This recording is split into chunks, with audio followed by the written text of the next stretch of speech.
പക്ഷേ കോർപ്പറേഷന്റെ ഭരണം BJP ആദ്യമായി പിടിച്ചെടുത്തതിന് ശേഷം തിരുവനന്തപുരം കോർപ്പറേഷൻ ഭരണം വല്ലാത്തൊരു പ്രശ്നങ്ങളിലേക്കൊക്കെ അത് പോകുന്നുണ്ട്. അതായത് പിന്നെ വട്ടിയൂർക്കാവ് MLA VK പ്രശാന്തുമായിട്ടുള്ള കോർപ്പറേഷൻ കൗൺസിൽ ശ്രീലേഖയുടെ ചില പ്രശ്നങ്ങൾ, അതായത് കോർപ്പറേഷനിലെ വാടകയുമായി ബന്ധപ്പെട്ട റൂമുമായൊക്കെ ബന്ധപ്പെട്ട് നടന്ന പരാമർശങ്ങളും വിവാദങ്ങളും ഒക്കെ നമ്മൾ കണ്ടതാണ്. CPM നികുതി പണത്തിൽ നിന്ന് കട്ടതും ഒക്കെ പുറത്തു വന്ന കാര്യങ്ങളാണ്. ഇപ്പോ ശ്രീലേഖയെ കൊടുക്കാനായി, അതായത് കോർപ്പറേഷന്റെ ഒരു ഓഫീസിലേക്ക് അതിക്രമിച്ച് കയറി എന്ന് പറഞ്ഞുകൊണ്ട് ജയ്സിംഗ് എന്ന് പറയുന്ന ഒരു അഡ്വക്കേറ്റ് പരാതി കൊടുക്കുന്നു. ആ പരാതിയിന്മേൽ CPM നടപടിയെടുക്കാൻ പറയുന്നു. മുഖ്യമന്ത്രി നേരിട്ട് പറയുന്നു നടപടിയെടുത്തോളാൻ. പോലീസ് മേധാവിയുടെ അടുത്തെത്തിയപ്പോൾ മൊത്തത്തിൽ കളം മാറി. പോലീസ് മേധാവി പറഞ്ഞു കളി അറിയാവുന്ന ആളാണ് ശ്രീലേഖ, ഈ ഉമ്മാക്കി കൊണ്ട് അങ്ങോട്ട് പോയാൽ തിരിച്ചടി നമുക്ക് വലിയ രീതിയിൽ കിട്ടും. അപ്പോൾ അതുകൊണ്ട് തൽക്കാലം ഇതുമായി മുന്നോട്ട് പോകാതിരിക്കുന്നതാണ് നല്ലതെന്ന് നിയമോപദേശം പോലീസിന് കിട്ടുന്നു. അപ്പോൾ പോലീസ് അതോടുകൂടി തീർന്ന മട്ടാണ്. എന്താണ് ഈ BJP ഏറ്റെടുത്തതോടുകൂടി സമനില തെറ്റുമോ CPM-ന്? അല്ല, തിരുവനന്തപുരം കോർപ്പറേഷനിലെ BJP ഭരണത്തിലേക്ക് വരും എന്ന് തെരഞ്ഞെടുപ്പിന് മുമ്പ് തന്നെ ഏതാണ്ട് അറിയാവുന്നൊരു കാര്യമാണ്. CPM അതൊക്കെ മനസ്സിലേക്ക് കാണും എന്നാണ് ഞാൻ കണക്കാക്കുന്നത്. എങ്കിലും അവസാനം വരെ പ്രതീക്ഷ ഉണ്ടാവുമല്ലോ ഞങ്ങൾ തന്നെ ജയിക്കും എന്നുള്ളത്. ആ പ്രതീക്ഷയിലായിരിക്കണം അവർ മുന്നോട്ട് പോയിക്കൊണ്ടിരുന്നത്. പെട്ടെന്ന് തെരഞ്ഞെടുപ്പ് വരുന്നു, അവരുടെ പ്രതീക്ഷ അട്ടിമറിക്കപ്പെടുന്നു. BJP അധികാരത്തിലേക്ക് വരും. BJP അധികാരത്തിലേക്ക് വരുമ്പോൾ സ്വാഭാവികമായിട്ടും BJP ചെയ്യുന്ന ഒരു കാര്യം, നിലവിലുണ്ടായിരുന്ന ഭരണകൂടത്തിനെതിരെ എന്തൊക്കെ ചെയ്യാൻ കഴിയും അതൊക്കെ ചെയ്യാനായിട്ട് ശ്രമിക്കും. കാരണം ആ ഭരണകൂടത്തിൻ്റെ അഴിമതി തന്നെയായിരിക്കും അവരുടെ മുന്നിലുള്ള പ്രധാനപ്പെട്ട ആദ്യത്തെ വിഷയം. കാരണം പെട്ടെന്ന് ജനങ്ങളുടെ ശ്രദ്ധ തിരിക്കാനും അതുപോലെ തന്നെ കൂടുതൽ അവർക്ക് രാഷ്ട്രീയമായിട്ടുള്ള മൈലേജ് കിട്ടാനും സഹായിക്കുന്ന കാര്യം അതാണ്. അപ്പോൾ ആ പരിപാടി തുടങ്ങുന്ന സമയത്ത് ശ്രീലേഖ IPS പെട്ടെന്ന് ചാടി കയറി ചെയ്ത ഒരു കുഴപ്പം പിടിച്ചൊരു കാര്യമായിട്ട് എനിക്ക് തോന്നിയത്, പ്രശാന്ത് MLA അദ്ദേഹത്തിൻ്റെ ഓഫീസിൽ നിന്ന് ഇറക്കുന്നതിന് അപേക്ഷയാണ് കൊടുക്കേണ്ടത്. കാരണം അത് വാടക കൊടുത്ത ആർക്കാണ് വാടക കൊടുത്തത്? കോർപ്പറേഷൻ MLAക്ക് വാടക കൊടുത്തിരിക്കുക. കോർപ്പറേഷൻ MLAയും തമ്മിലുള്ള ഒരു കരാറിൻ്റെ അടിസ്ഥാനത്തിലാണ്. അപ്പോൾ ആ റൂം തനിക്ക് വേണം കൗൺസിലർ എന്ന നിലക്ക് ആവശ്യപ്പെടാനായിട്ട് ഉള്ള അവകാശം ശ്രീലേഖയ്ക്കുണ്ട്. പക്ഷേ ശ്രീലേഖ അത് ചെയ്യേണ്ടത് എങ്ങനെയാണ്? നേരെ കോർപ്പറേഷനെ അപേക്ഷ സമർപ്പിക്കുകയാണ്. അതിന് പകരം ശ്രീലേഖ എന്ത് ചെയ്തു? നേരെ ഓഫീസ് കൈമാറുന്നതിനെക്കുറിച്ചുള്ള സംഭാഷണം പ്രശാന്തുമായിട്ട് നടത്തി. അവിടെയാണ് അതിൻ്റെ ശ്രീലേഖയുടെ ഭാഗത്തുള്ള കുഴപ്പം. പക്ഷേ ഏത് ഓഫീസിലും ഏത് കൗൺസിലർക്ക് എന്ത് ചെയ്യാം? ഏത് സമയത്തും കയറിച്ചില്ല കോർപ്പറേഷൻ്റെ ഓഫീസുകളൊക്കെ. അതിനെതിരെ കേസെടുക്കുക എന്ന് പറഞ്ഞാൽ എന്തൊരു മണ്ടത്തരമാണ് ശരിക്കും പറഞ്ഞത്. കേസെടുക്കണമെന്ന് പറഞ്ഞൊരു പ്രാന്തൻ വക്കീൽ, ഞാൻ അയാളെ അങ്ങനെ വിശേഷിപ്പിക്കുന്നു. അയാൾ എന്തിനാണ് അപേക്ഷ കൊടുക്കുന്നത് എന്നോ പോലീസിന് പരാതി കൊടുക്കുന്നതെന്ന് നമുക്ക് മനസ്സിലാകുന്നത്. ഇനി അയാൾ അബദ്ധം കാണിച്ചു, CPM എന്ത് ചെയ്യണം? അത് അവഗണിക്കേണ്ടതായിരുന്നു. ഇതൊരബദ്ധമാണെന്ന്. അതിന് പകരം CPM-നകത്ത് പലപ്പോഴും തലച്ചോറിനകത്ത് ആവശ്യമായ ഭൗതിക ശേഷി ഇല്ലാത്ത ആളുകളാണ് അതിൻ്റെ നേതൃത്വത്തിലിരിക്കുന്നത്. അതുകൊണ്ട് ആ ബുദ്ധിശൂന്യത കൊണ്ട് അവർ പോലീസിനോട് പറഞ്ഞ് കേസെടുക്കാനുള്ളത്. അപ്പോൾ പോലീസ് പറഞ്ഞ് ഇതിന് കേസെടുക്കാനായിട്ടൊന്നുമില്ല, കേസെടുക്കാനായിട്ട് മുന്നോട്ട് പോകുന്ന ആളുകൾക്ക് കൂടുതൽ അപകടങ്ങളുണ്ടാകാനുള്ള സാധ്യതയുള്ളൂ, അതുകൊണ്ട് ഞങ്ങളാരും ഇതിനില്ല എന്ന് പറഞ്ഞ് പോലീസിൻ്റെ ഒഴുകുകയും. ഇതാണ് യഥാർത്ഥത്തിൽ അവിടെ സംഭവിച്ചത്. എന്നുവെച്ചാൽ ഒരു അധികാര കൈമാറ്റത്തിന് ശേഷം സംഭവിക്കുന്ന വൈകാരികമായിട്ടുള്ള പൊട്ടിത്തെറി, അതിൽ കൂടുതൽ ഇതിനൊന്നും യാതൊരു പ്രത്യേകതയില്ല. കയ്യിലുള്ള അധികാരം പോയ സമയത്ത് CPM നേതൃത്വം നെട്ടോട്ടം ഓടും. ആ നെട്ടോട്ടം ഓടലിനിടയിൽ പെട്ടെന്ന് അധികാരത്തിൽ കയറിയ ആളുകൾ അതേപോലെ തന്നെ എന്തൊക്കെ ചെയ്യാനായിട്ട് കഴിയും ഇല്ലയും എന്നൊന്നും പരിശോധിക്കാതെ പെട്ടെന്ന് ചാടി കയറി പല കാര്യങ്ങളും ചെയ്യും.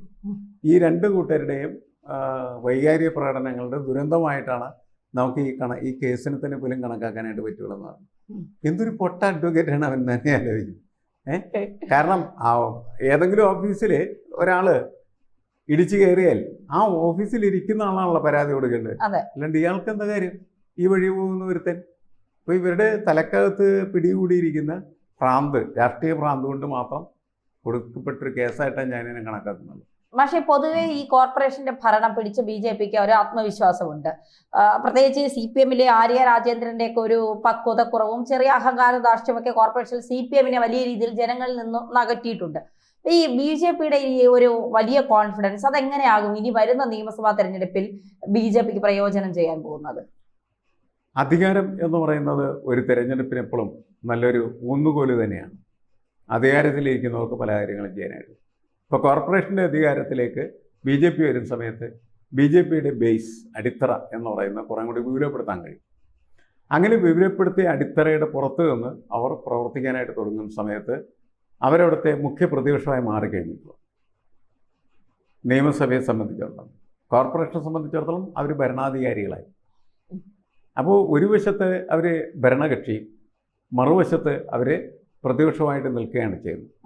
അപ്പോൾ നിയമസഭാ തെരഞ്ഞെടുപ്പ് വരുന്ന സമയത്ത് അവരും CPM തമ്മിലാണ് മത്സരം വരുന്നത്. കോൺഗ്രസ് അവിടെ പിറകിലാണ് ശരിക്കും പറഞ്ഞില്ല. അത് പൊതുവേ ഈ തദ്ദേശ സ്വയംഭരണ സ്ഥാപനങ്ങളിലേക്കുള്ള തെരഞ്ഞെടുപ്പ് കഴിഞ്ഞ സമയത്ത് കണ്ട ഒരു കാഴ്ച എന്താണ്? തിരുവനന്തപുരം കോർപ്പറേഷൻ ഒഴിച്ച് മറ്റെല്ലാ ഇടങ്ങളിലും